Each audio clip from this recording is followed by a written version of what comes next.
Hello बच्चों, चलो मैं आज आई हूँ फिर से एक बार एक नया टॉपिक लेके। वो है एरिया एंड पेरीमीटर। बच्चों लास्ट टाइम है ना, I have explain you about the perimeter. What do you mean by perimeter? Perimeter is the sum of all sides, right. Sum मतलब SUM, सम मतलब ऐड, है ना। एडिशन को हम कहते हैं सम, मतलब हमारा सारा टोटल, तो हमें सम, तो दैट इज अ पेरीमीटर। तो now today I am going to explain on the area and perimeter. Without wasting time let's go. बच्चों प्लीज़ अगर मेरे चैनल पसंद आए, मेरे टॉपिक्स पसंद आ रहे हो, एक छोटी सी कोशिश कर रही हूँ मैं कुछ नया करने की, कुछ अलग करने की। So please I need your support and your help. मेरे चैनल को सब्सक्राइब कीजिए, मुझे लाइक और शेयर कीजिए। मेरे चैनल को जितना हो सके उतना शेयर करने की कोशिश करो। और प्लीज़ प्लीज़ प्लीज़ कमेंट्स ज़रूर करना और बताना कि मेरे वीडियोस कैसे हैं, ठीक है। विदाउट वेस्टिंग चलो मैं जाती हूँ अभी नेक्स्ट टॉपिक के लिए। वो है हमारा एरिया। पेरीमीटर जो हमने देखा था, पेरीमीटर हमारा जो है सम ऑफ ऑल साइड है। फॉर एग्जांपल अगर हम पेरीमीटर ऑफ अ स्क्वायर लेते हैं तो स्क्वायर का जो फॉर्मूला होता था पेरीमीटर, उसका होता है 4 मल्टीप्लाई बाय साइड्स, राइट। और अगर हम पेरीमीटर ऑफ ट्रायंगल लेते थे तो sum of all side, right, sum of all side. अगर इक्विलैटरल ट्रायंगल है, इक्विलैटरल ट्रायंगल मतलब ऑल इक्वल साइड्स जिसे हम कहते हैं, उसे अगर हम देखें तो 3 मल्टीप्लाई बाय साइड्स होते थे, राइट। तो these all are the formulas for the perimeter. अब पेरीमीटर मतलब क्या है बच्चों? दिस आउटसाइड वाला, ठीक है, outside, this is the perimeter, understood. But area क्या होता है? एरिया होता है ये अंदर वाला, अंडरस्टूड। तो ये वॉल से ये वॉल तक, ये वॉल से ये वॉल तक, इसे हम कहते हैं एरिया। तो ये पूरा जितना भी है वो हमारा एरिया होता है। अब ये जो एरिया है, what is the formula for the area? अब फॉर्मूला एरिया के लिए यहाँ पे साइड और ये साइड, मतलब area of a square is side multiply by side. Okay बच्चों, तो ये हमारा फॉर्मूला है हम एरिया के लिए। ओके, एरिया हमेशा इनसाइड वाला पार्ट होता है, तो एरिया के लिए हमारा फॉर्मूला ये रहेगा, ठीक है। अब अगर हम बात करें रेक्टेंगल की, रेक्टेंगल पेरीमीटर में, whenever we are talking about the perimeter, perimeter का रेक्टेंगल जो होता था हमारा, क्या होता था फॉर्मूला? हमारा रेक्टेंगल का फॉर्मूला होता था 2 multiply by length plus breadth, right, length plus breadth होता था। ये हमारा पेरीमीटर हो गया। क्या हो गया? ये हमारा पेरीमीटर हो गया। बट अगर हम एरिया की बात करें, एरिया के बारे में हम अगर बात करें तो हमारा एरिया ये काउंट किया जाता है, तो यहाँ पे हमारा ये 2 जो है वो निकल जाता है, और ये जो है प्लस जो है वो बन जाता है मल्टीप्लिकेशन में, अंडरस्टूड। तो हमारा एरिया ऑफ रेक्टेंगल, उसका फॉर्मूला क्या है बच्चों? हमारा लेंथ इनटू ब्रेथ, अंडरस्टूड। तो हमारा फॉर्मूला बन जाता है लेंथ इनटू ब्रेथ।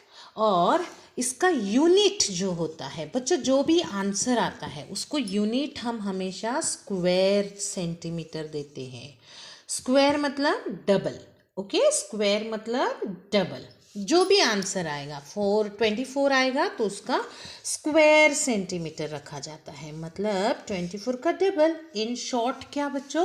लेंथ भी 2 बार है और हमारा ब्रेथ भी 2 बार है। यहाँ पे हम 2 से मल्टीप्लाई कर रहे हैं, यहाँ पे हम लोग डायरेक्टली मल्टीप्लाई कर रहे हैं, और जो भी आंसर है हम उसको स्क्वायर सेंटीमीटर में यूनिट डाल रहे हैं। तो इसलिए हमारा जो भी स्क्वायर सेंटीमीटर है, that formula we have to follow.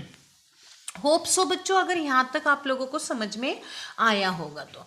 Okay, let's take one example. Okay, मैं अभी आपको देती हूँ लेंथ जो है वो 2 है, 2 सेंटीमीटर है, और ब्रेथ जो है वो दूंगी मैं 5 सेंटीमीटर। चलो नहीं, सॉरी, ब्रेथ हमेशा छोटा होता है, लेंथ थोड़ा सा बड़ा होता है। तो हम इस तरह का एग्जाम्पल लेते हैं। तो मुझे फाइंड क्या करना है, area of a rectangle. Okay, तो मेरा सबसे पहले मेरा फॉर्मूला मैं लिखूंगी बच्चों। Very first I right a formula, that is length multiply by breath. Okay, now length क्या है मेरा, 5 सेंटीमीटर है। लेंथ क्या है मेरा, 5 सेंटीमीटर है, तो I write 5 multiply by breadth is 2 centimeter. तो 5 टू ज़ा कितना होता है बच्चों, 5 टू ज़ा 10 सेंटीमीटर। बट मेरा सेंटीमीटर रहेगा क्या, नो, मेरा रहेगा स्क्वायर सेंटीमीटर। अंडरस्टूड। तो 10 बाय 10, 20 बाय 20, ये जो हम लोग बोलते हैं मोस्टली फ्लैट्स, जब हम घर खरीदने जाते हैं तो बोला जाता है कि 10 बाय 10 हमारा घर है, एरिया जो है 10 बाय 10 है, या फिर 10 बाय 10 है, 20 बाय 20 है, 10 बाय 25 है, इस तरह से। मतलब एक लेंथ होता है, एक ब्रेथ होता है। अंडरस्टूड। तो यहाँ पे हमारा रेक्टेंगल का we have got the 10 square centimeter. Understood? Now let's take one more example of a square. Okay? अब अगर मैं लेंथ में बोलूँ या फिर साइड, आई से 4 सेंटीमीटर और 8 सेंटीमीटर। तो यहाँ पे एक हमको एरिया फाइंड करना है, area of a square. Okay, अब जो ये स्क्वायर का फॉर्मूला है वो क्या है बच्चों, side multiply by side. Okay, अब हम स्क्वायर अगर देखें तो all sides are equal. Understood, that is why यहाँ पे भी हम 8 लेंगे और यहाँ पे भी हम क्या लेंगे, 8 लेंगे। तो 8 8 ज़ा 64 again square centimeter. Understood? So today we have saw that कि किस तरह से हमारा एरिया ऑफ अ रेक्टेंगल हम ढूंढ सकते हैं और area of a square.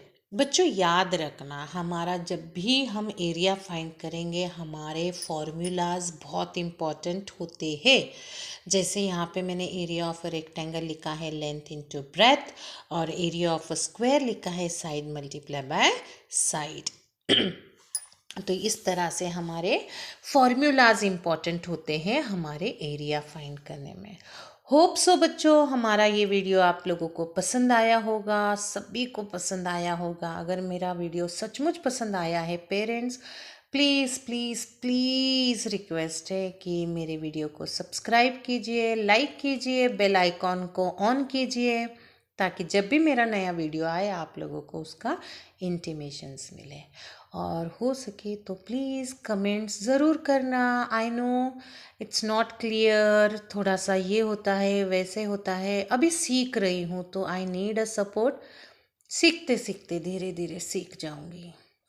Thank you, keep watching, bye bye, take care.